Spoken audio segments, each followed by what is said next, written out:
pourtant, si on s'est réunis, ça même pas 2 mois. Donc, on a le droit de se réunir 4 fois dans l'année. Aujourd'hui, on a le conseil, on a convoqué le conseil pour des points très importants, c'est-à-dire une délibération qui va concerner le site de la police. Ensuite, il y aura aussi un site qu'on va délibérer pour la SONES. Et je savais que nous sommes dans le périmètre urbain actuellement. Ensuite, on doit délibérer aussi les hectares d'Alaï Boussaro, qu'on fait la prière chaque année, ou bien exactement chaque année, des prières, ça tout le temps. Aujourd'hui, le Conseil a voté, il y a des points qui ont voté à l'unanimité. Aussi, on a voté un virement de crédit. Et ce virement de crédit concerne le paiement des personnels temporaires.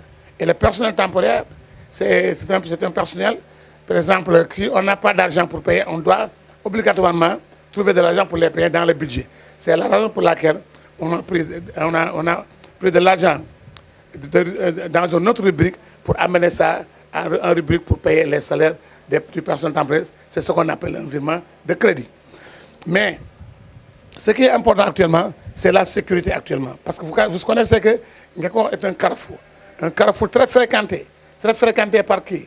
Par les étrangers, les Maliens, par les Guinéens, etc. Guinée-Bissau, partout, par les étrangers. Et c'est un carrefour. Si tu vas à la Somone, tu passes par Ngeko. Si tu vas à Ngapuru, tu vas passer par Ngeko. Si tu vas à Salé, tu vas passer par Ngeko. Zone Jor, la même chose. Ce carrefour-là donc, regroupe des potentiels. C'est la raison pour laquelle je demande au ministre de l'Intérieur, M. Alunguya, que je remercie au passage, de nous octroyer d'une police pour la sécurité des biens de la population de Ngeko. Et il nous a accepté ça. On est en train de construire un local temporaire qu'on va loger pour le moment, le temps de faire la construction de la police. Et ils sont prêts à venir. Et je pense que c'est une police pour Ngeko. Et ensuite, pour l'AGFOR aussi, on m'a interpellé sur l'AGFOR. Et bientôt, ils vont faire la police de l'AGFOR à Ngeko, c'est fini. À partir d'aujourd'hui, le 1er septembre. C'est la CNO qui est là actuellement. Je dois même aller pour voir le test qu'ils sont en train de faire. Donc, la CNO a pris le relève. Donc, l'AGFOR n'existe plus. Ils vont continuer à servir la population, d'accord, mais aussi on aura de l'eau 24 heures sur 24. Et vous savez qu'il y a beaucoup de manifestations ces 500 derniers à cause de l'eau. Et vous savez que l'eau, 80% de la population n'avait pas l'accès à l'eau. Et maintenant, je pense que l'eau sera servie dans tout le périmètre de Ngeko et toute la population aura l'accès à l'eau. Non seulement ils ont l'accès à l'eau, il va à 24 heures sur 24. Et vous voyez qu'à Ngeko, il y a des zones que les gens ont eu l'eau que la nuit à partir de 4 h du matin aux 3 h du matin. Donc là, c'est un plus pour Ngeko. Donc on a vraiment développé des points importants aujourd'hui. Et je pense bien que je remercie le conseil municipal au passage.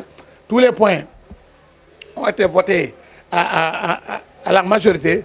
Il y a des points même qui ont été votés à l'unanimité. C'est la raison pour laquelle je remercie le conseil municipal et aussi remercie la population de Ngeko. La SONES, on va les donner une délibération, un site pour un centre de paiement pour la SONES. Parce que c'est important pour la commune. Parce que sinon, on va aller jusqu'à bout pour payer nos factures. Le cas de la Sénélec. Pour payer la Sénélec, il faut aller jusqu'à Ngapuru. Donc, pour les octroyer un site ici, c'est au bénéfice de la population de Ngeko. C'est la raison pour laquelle ce sera très important pour nous de trouver ce site et donner ça à la SONES pour que la SONES donne ça à CNO, pour que ça serve d'un centre de paiement. Non, la délibération, ce sera pour la SONES. Mais c'est là, comme la CNO, c'est un exploitant, nous, on ne peut pas faire la délibération au nom de la CNO, mais au nom de la SONES.